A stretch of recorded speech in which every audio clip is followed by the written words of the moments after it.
Mkhwanazi uthi angakhona kuya ku committee yalapha eParliament until mhla ka 24 September 2025 ngoba uthi nyalo usasebhizi lapha ku commission. Yabo kune committee. I commission ireporta ku president yendo ngipresident bathi iMadlanga commission ipresident ngilomnye babe wa retire ngasibeka lijaji bathi wakaMadlanga sibonga saka that's why beta uthi Madlanga commission sekune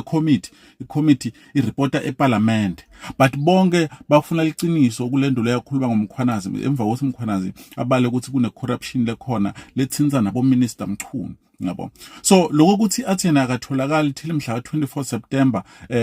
le committee lithe no uyasicelela nangabe angale commission akusho ukuthi kumele angedi lakithi masimbita kumele ede la waze washo ukuthi Malema wakhuluma waze wakhwehlela kabuhlungu wathi hey wena mkhwanazi nguwe lo create le mess le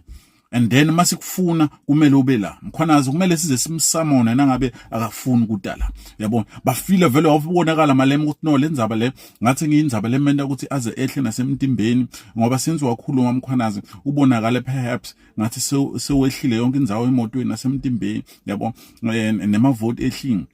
ehlile so kwangathi ngiyilo le nda ukuthi behle le yabo so beva ngathi mkhwanazi ubadunusisile ngathi base sanjoin uyabapeta noma bathi hayi leti bunise egcwele uyachubeka yena afake spade yabo yiba kwathisa kakhulu lento le bathi mkhwanazi sikufuna la kumele ude la ene mkhwanazi akasho ukuthi no akafuni kuda uthe utota mhla ka 20 after mhla ka 24 September utokhumbula ukuthi mkhwanazi uke waya eParliament before address sive waya mkhwanazi eParliament wathi ngibukane naloku beyakamnaka eParliament le Parliament le namhla leseyifuna kumbita ngengane ukuthi akasonzele etekuyo kwangathi akase aqale khona kanti uqale khona mkhwanazi perhaps you know so asibukeni sibone ukuthi iyapi